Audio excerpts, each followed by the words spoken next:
So hello guys, welcome back to my YouTube channel. Today we will discuss a very important topic, nature and development of banking. This topic is a fundamental part of the introduction to banking law. In this video we will understand what banking is, how it has evolved over time and why it is crucial for the economy. Banking plays a significant role in the financial stability and economic growth of a country. Over time, it has transformed from traditional systems to digital banking, making transactions more accessible and efficient. So let's begin. First of all meaning of banking. सबसे पहले हम समझते हैं banking होता क्या है। Banking का basic concept ये है कि यह एक फाइनेंशियल इंस्टीट्यूशन होता है जो लोगों और बिजनेसेस को पैसे डिपॉजिट करने, लोन लेने और फाइनेंशियल ट्रांजैक्शंस करने की सुविधा देता है। इसकी डेफिनेशन देखते हैं। बैंकिंग को बैंकिंग रेगुलेशन एक्ट 1949 के सेक्शन 5B में ऑफिशियली डिफाइन किया गया है।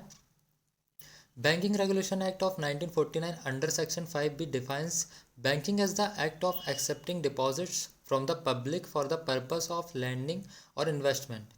The deposit can be withdrawn by check, draft, order or otherwise.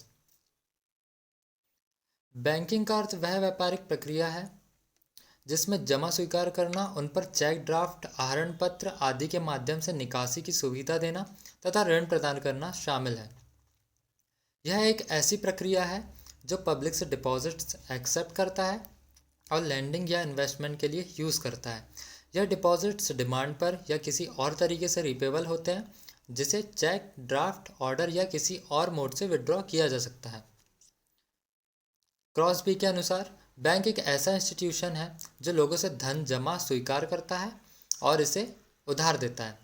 WH read के अनुसार बैंकिंग वह कला है जिसके माध्यम से धन का संग्रह और वितरण किया जाता है।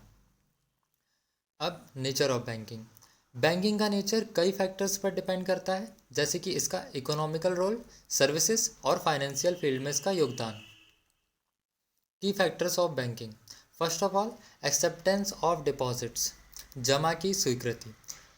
पब्लिक अपना पैसा बैंक में डिपॉजिट करते हैं। बैंक जनता से धन को विभिन्न प्रकार के खातों में जमा स्वीकार करता है और उसे सुरक्षित रखता है।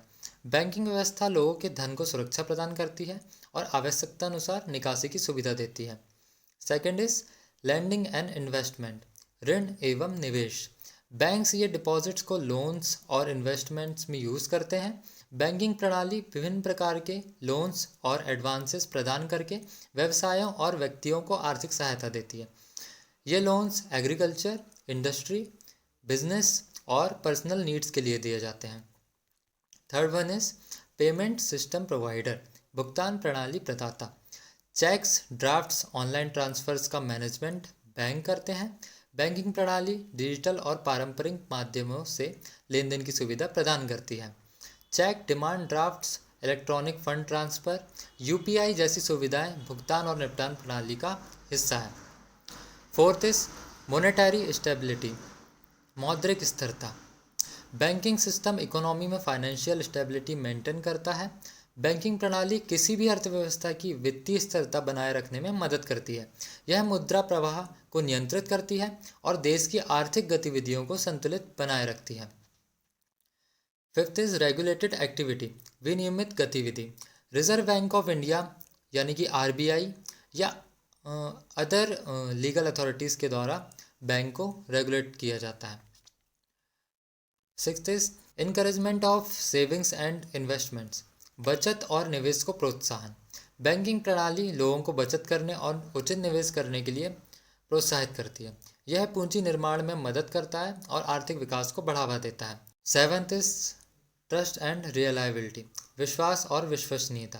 बैंकिंग इंस्टीट्यूशंस का आधार ग्राहकों का विश्वास होता है। यदि बैंकिंग प्रणाली में पारदर्शिता और ईमानदारी नहीं होगी तो लोग धन जमा नहीं करेंगे। लिक्विडिटी, तरलता।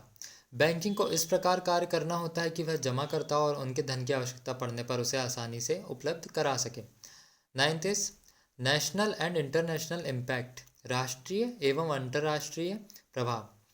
बैंकिंग प्रणाली का प्रभाव केवल राष्ट्रीय अर्थव्यवस्था तक सीमित नहीं है, बल्कि इसका संबंध अंतर्राष्ट्रीय व्यापार और वित्तीय प्रणाली से भी होता है।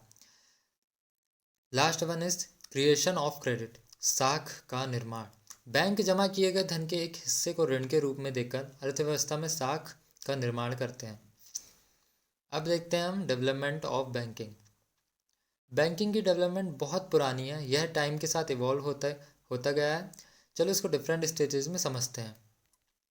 ठीक है, फर्स्ट ऑफ ऑल प्राचीन काल। भारत में बैंकिंग का कंसेप्ट प्राचीन काल से चला आ रहा है। वैदिक युग में भी मनी लेंडिंग सिस्टम था। उस समय व्यापारी और साहूकार उधार देते थे। प्राचीन भारत में महाजन, मनी लेंडर्स और साहूकार यानी कि बैंकर्स धन जमा करने और ऋण देने का कार्य करते थे। चाणक्य के अर्थशास्त्र में भी बैंकिंग जैसी व्यवस्थाओं का उल्लेख मिलता है। रोम और ग्रीक सभ्यताओं में भी बैंकिंग गतिविधियों का उल्लेख मिलता है। अब देखते हैं मध्यकाल में। इस काल में स्वर्णकार और व्यापारी बैंकिंग सेवाएं देने लगे। मुगल काल में हुंडी सिस्टम विकसित हुआ, जो एक तरह का क्रेडिट इंस्ट्रूमेंट था। हुंडी और प्रॉमिसरी नोट जैसी वित्तीय प्रणालियां अस्तित्व में आई। मुगल शासन में साहूकारों और बनियों द्वारा बैंकिंग प्रणाली विकसित की गई। Second is banking in colonial period. 1770 में हिंदुस्तान बैंक पहला बैंक था, लेकिन यह ज़्यादा समय तक चला नहीं। 18वीं और 19वीं शताब्दी में भारत में आधुनिक बैंकिंग प्रणाली की नींव रखी गई।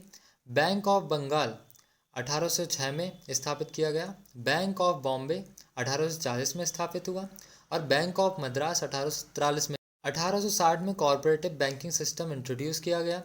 1921 में bank of Bengal, bank of Bombay और बैंक ऑफ मद्रास, इन तीनों बैंकों को मिलाकर इंपीरियल बैंक ऑफ इंडिया बनाया गया, जिसे 1955 में भारतीय स्टेट बैंक यानी कि SBI में बदल दिया गया। 1935 में भारतीय रिजर्व बैंक RBI की स्थापना हुई, जो भारत की मौद्रिक नीति को नियंत्रित करता है। Third is post independence banking. 1947 से लेकर 1991 तक इसको हम देखेंगे। स्वतंत्रता के बाद भारत में बैंकिंग प्रणाली के विकास के लिए कई महत्वपूर्ण कदम उठाए गए। 1949 में RBI का राष्ट्रीयकरण हुआ। इससे बैंकिंग क्षेत्र को नियंत्रण और विनियमन मिला। 1955 में state bank of India nationalised किया गया। 1969 में इंदिरा गांधी सरकार ने 14 बड़े प्राइवेट बैंक्स का नेशनलाइजेशन किया। 1980 में 6 और नए बैंक्स का नेशनलाइजेशन किया गया। इससे बड़े बैंकों को सरकारी नियंत्रण में लाकर ग्रामीण और पिछड़े क्षेत्रों तक बैंकिंग सुविधाएं पहुंचाने का प्रयास किया गया। 1982 में नाबार्ड की स्थापना हुई। कृषि और ग्रामीण बैंकिंग के लिए यह बैंक स्थापित किए गए थे। अब देखते हैं fourth one is modern banking in India, liberalisation and digital era. 1991 से लेकर अभी तक।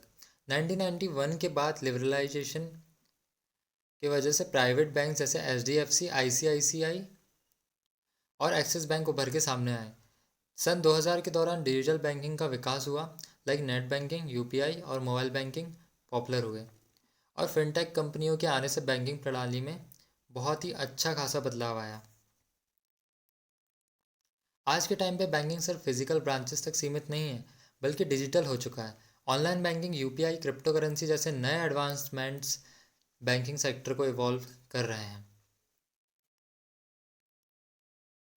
सो स्टूडेंट्स, आज हमने देखा कि बैंकिंग एक फाइनेंशियल सिस्टम है जो डिपॉजिट्स एक्सेप्ट करता है, लोन्स देता है और इकोनॉमी में एक इम्पॉर्टेंट रोल प्ले करता है। इसका डेवलपमेंट एंशियंट इंडिया से लेकर मॉडर्न डिजिटल एज तक इवॉल्व होता गया है। बैंकिंग सिस्टम के बिना एक स्ट्रॉन्ग इकोनॉमी इमेजिन नहीं की जा सकती, राइट?